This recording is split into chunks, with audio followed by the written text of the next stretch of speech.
Hello အားလုံးမင်္ဂလာပါရှင်။ပေါ့ဒီနေ့အကောင့်ကိုက်ခံရတဲ့အကြောင်းရင်းကိုနည်းနည်းလေးပြင်ပြချင်လို့ပါ။အားလုံးသိတဲ့အတိုင်းပေါ့ကန်ဆိုးမောင်ကြစွာဖြင့်အကောင့်ကိုက်တာတော့မဟုတ်ဘူးဒီ Pteris လို့ခေါ်တဲ့ဒီ beetle ဆိုရက်ဒီ insect လေးပေါ့နော်ဒီ7mm ဒီ insect အခုပြထားတဲ့ပုံမှန်ပြထားတဲ့အကောင့်လေးရဲ့အစိတ်နဲ့မိသွားတယ်ပေါ့နော်အစိတ်မိသွားတယ်ဘယ်တော့မှမိမှန်တော့မသိဘူးဒါပေမဲ့သိတဲ့အချိန်မှာကျတော့ဒီစတဲ့နေရာပေါ့နော်အဲ့နေရာမှာအပေါက်လေးအမဲဆက်လေး20နဲ့ပျော်စိတ်ကြိုက်တယ်လို့လေးထွက်လာတယ်ပေါ့နော်နောက်ပြီးတော့ဒီနေရာမှာပေါ့ဒီစာပစ်တဲ့နေရာမှာပေါ့အဲ့တော့အဲ့နေရာ workshop မှာထိုင်နေရင်လည်းပျော်စိတ်ကြိုက်တယ်ပဲထင်တာပေါ့နော်ပျော်စိတ်ကြိုက်တယ်ပဲထင်တယ်ဆိုတော့ထိုင်နေကိုသွားပြီးအစာရေးပါလေးတေချပို့ပေါ့ပြီးရင်ဘာကြတော့ဒီအသားက sensitive ဖြစ်တဲ့ skin ဆိုတော့ဒီနောက်မှာဖြစ်ကြောက်တဲ့ အသေးချာတွေပါတယ်စားရပါတယ်ပို့ပေါ့နော်အိမ်မှာတဖြည်းဖြည်းနဲ့သူကလေဟိုအမဲဆက်လေးနဲ့ဆက်ဖြစ်တော့တနည်းဝင်လာတာနောက်ကြည့်နေနဲ့နောက်ထပ်အခုဒီမှာရှိတဲ့ဒီနေရာလက်တွေပါပွားလာတယ်ဟုတ်တော့မဟုတ်တော့ပေါ့ဆိုတော့ရဲ့အိမ်မှာရှိတဲ့စိတ်လေးလိမ့်သေးရပေါ့နော်ဒီဟိုသူစမရှိတဲ့ tendon စီလေးလိမ့်သေးလင်းတော့မတက်တာကြောက်လာပြီကြောက်လာပြီနားလဲနားလာတယ်နားကြီးကတဖြည်းဖြည်းနဲ့ပြည်ဘူးလိုမျိုးဒီပုံထဲမှာပြထားတဲ့ဒါလေးဖြစ်တဲ့နောက်ပြန်ပါပါနော်ဒီမှာပြထားတဲ့အတိုင်းပြည်ဘူးလေးထွက်လာပြည်ဘူးတွေထွက်လာတော့ပို့ပြီးတော့မှကြောက်လာပြီဘာမှလည်းမသိဘူးပေါ့အဲ့ငယ်မဖြစ်တော့ဘူးဆိုပြီးတော့အင်းညတွင်ချင်းစီကန်တော်လိုက်တာစီကန်တော်လိုက်တဲ့အချိန်မှာကျမစီကန်ဆရာမဘန်ကောက်စီကန်သွားတော့တချင်းပြတာပေါ့နော်သူကပြတယ်ပြီးတော့စိတ်လိုမျိုးအကောင်လေးအမြင်နဲ့ခွနေတဲ့ပုံနဲ့ပြတာပေါ့နော်ဒီကောင်ကြိုက်တာတဲ့ဒီမှာသူကပြတယ်စဖြစ်တဲ့အချိန်စဖြစ်ပြီး6နာရီနဲ့8နာရီဒါမှမဟုတ်တရက်နေမှဒီရဲ့ဘောနော်ဒီအဖူတွေထွက်လာတာဒဏ်ရာတွေကိုမြင်ရတာတဲ့အဲ့ဒီရဲ့အကောင်လေးဟာတဲ့မိုးတွင်းမှာဆိုရင်ဖြစ်တဲ့အရန်ဖြစ်တာများတယ်တဲ့ဖြစ်ပြီးဆိုလို့ရှိရင်တော့အနည်းဆုံး2ပတ်လောက်ကြာတယ်တစ်ပတ်ကနေ2ပတ်ကြာတယ်ပြီးလို့ရှိရင်တဖြည်းဖြည်းနဲ့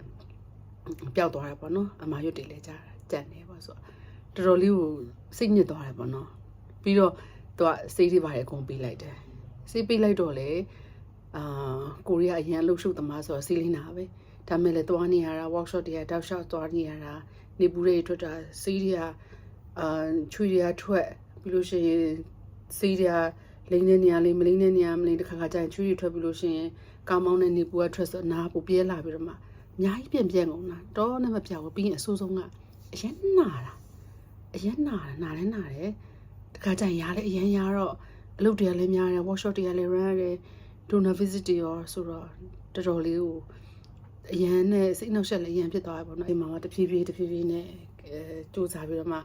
သူကဘယ်လိုနေရလဲဆိုလို့ရှိရင်သူကထိလိုက်ပြီးပေါ့နော်ထိလိုက်ပြီးဆိုလို့ရှိရင်ဒီအကောင်လေးနဲ့ထိတ်ဆုံစားတွေ့ရပြီဆိုလို့ရှိရင်သူကရေအကုန်ချိုးပေါ့နော်ရေချိုးစက်ပြိုင်းနဲ့အကုန်စိတ်ချပြီးလို့ရှိရင်ဒီအနာချအောင်ထားစိတ်လေးပေါ့ပြီးနောက်ထပ်ပြီးထပ်မထိစေနဲ့ပေါ့နော်သူကထိရင်သူ့ရဲ့အစိတ်လေးနဲ့အမီးနဲ့ခွလေးရဲ့အကောင်သူ့အစိတ်လေးကဖြန်းတဲ့တောက်လျှောက်မှာမီးလောင်သလိုဖြစ်သွားတာတချို့ဆိုလို့ရှိရင်ဘယ်လောက်တောင်ဖြစ်လဲဆိုရင်အကောင်ဖြစ်သွားတဲ့လမ်းတောက်လျှောက်မှာအနာကြီးကိုဖြစ်သွားတာလောင်ကုန်တာကြိုက်တာမဟုတ်သူ့ရဲ့အစိတ်ကတအားပြင်းတယ်သူ့အစိတ်ကဘယ်လောက်ထိပြင်းလဲဆိုရင်ဒီဗီနိုမွေရဲ့12ဆထိတောင်ပြင်းတယ်တဲ့အဲ့တော့ဒီအကောင်ကိုဘယ်လိုကာကွယ်ရမလဲဆိုလို့ရှိရင်ဒီညဘက်တွေဆိုရင်ဖန်ချောင်းလင်းပေါ့နော်ဒီဖန်ချောင်းလင်းနေဆိုလို့ရှိရင်သူတို့အရင်ကြိုက်တယ်ဖန်ချောင်းလင်းနေမှလာတယ်အဲ့တော့ညနေဆိုရင်ကိုအိမ်မှာအိမ်တကားလုံးချုံပိတ်ဒီဖန်ချောင်းတွေကိုမိပိတ်ထားdim light လေးနဲ့ပဲနေပေါ့နော်အဲ့လိုဆိုရင်ကောက်ွယ်လို့ရတယ်တကယ်လို့အကောင်နဲ့ထိတွေးမိပြီးမြင်နေဆိုလို့ရှိရင်တခါတည်း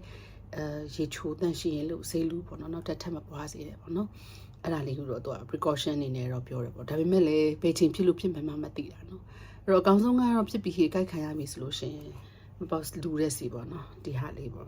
ဒီဟာဒါလေ asperson လို့ခေါ်တယ်သူရဲ့ဘူးလေးတော့မပြတ်သွားရတဲ့ဒီဘူးလေးကဒီဟာလေးကကောင်းတယ်ဒီဘူးလေးပေါ့နော်ဒီဘူးလေးဟာမနေ့တစ်ခါညတစ်ခါလိမ့်ရတယ်ပေါ့နော်နောက်တစ်ခုကကျတော့တောက်စီလည်းပြီးရပေါ့နော်တောက်စီကတော့ dessert တို့ဘာလို့ပါတယ် dessert တွေပါတယ်ဒါပေမဲ့ဒီတောက်စီကအင်္ဂိုက်တော့မနေ့ပိုင်းတောက်ခိုင်းတာမှာတော့ အရင်အငိုင်လို့ဆိုညဖက်ပဲတောက်လိုက်တယ်ဒါပေမဲ့နောက်ရက်နေ့ကျရင်ဆေးရှင်အရင်ပြည့်မြအရင်ဒီလိုမကောင်းအဲ့တရက်ဆိုညတောက်ဖို့မိပါလို့မနေ့တောက်တာတနေ့ကုန်နေလို့မကောင်းဘူးနော်ဆိုတော့ဒီနေ့ဆိုရင်ဘယ်နေရာများရှိသွားလဲ10ရက်မြောက်နေရှိသွားပြီပေါ့နော်10ရက်မြောက်နေရှိသွားတဲ့အချိန်မှာတော့အနာလေးတွေကဒီမှာကျက်လာပြီနှစ်ဖေးလေးတော်တော်လေးကွာသွားပြီပေါ့နော်ဒီလိုလေးနော်ကျက်လာပြီဒါလေးပဲကျက်တယ်ရားလာပြီပေါ့နော်နောက်ဒီမှာပေါ့လက်မလေးဟာလည်းကျက်သွားပြီပေါ့နောက်ပေါင်နေမှာလည်းထွက်လာတယ်ပေါ့နော်အဲ့တော့ဘယ်လိုဖြစ်နည်းနည်းတက်တာလာပြီရလဲရတယ်နှစ်ဖေးလေးလည်းကွာလာတယ်ပေါ့နော်ဒီနေ့ဆရာဝန်ကတက်ပြန်ပြတယ်ဆရာဝန်ကတော့ဦးရင်းဆိုရင်ねဒီကောင်တွေကထွက်တက်တယ်ပေါ့နော်နည်းနည်းလေးကြီးစိုက်ဖို့ပေါ့ဒီချိန်မှာဖြစ်တယ်ဆိုရင်ချက်ချင်းစီတန်လူဖို့အဲ့ဒါလေးတော့တခြားမှလိုက်တယ်ပေါ့နော်အဲ့တော့ဖြစ်သွားရင်မလွယ်ဘူးနော်ပတ်စံရန်ကုန်နေတာတော့မှ insurance ရှိလို့ဒီမှာဟိုဘန်ကောက်စီကိုသွားတာအစဆုံး3ခါသွားတာဟိုဘန်9000ကျော်ကုန်တယ်9000ကျော်ဆိုတော့ကိုကဘယ်လောက်မှတော့မပေးရအောင်1000ခိုင်နှုန်းလောက်ပဲပေးရတယ်ပေါ့နော်ဆိုတော့ကြိုးစားကြပါလို့ဒီကောင်ဆိုဝေးရရှာနော်အိမ်မှာကြောက်တယ်ဆိုရင်စီးလေးပါလေအစင်းနဲ့ဝယ်တာချက်ချင်းရေးစီးပြီးလေးလို့ရအောင်နော်အားလုံးကြိုးစားကြပါ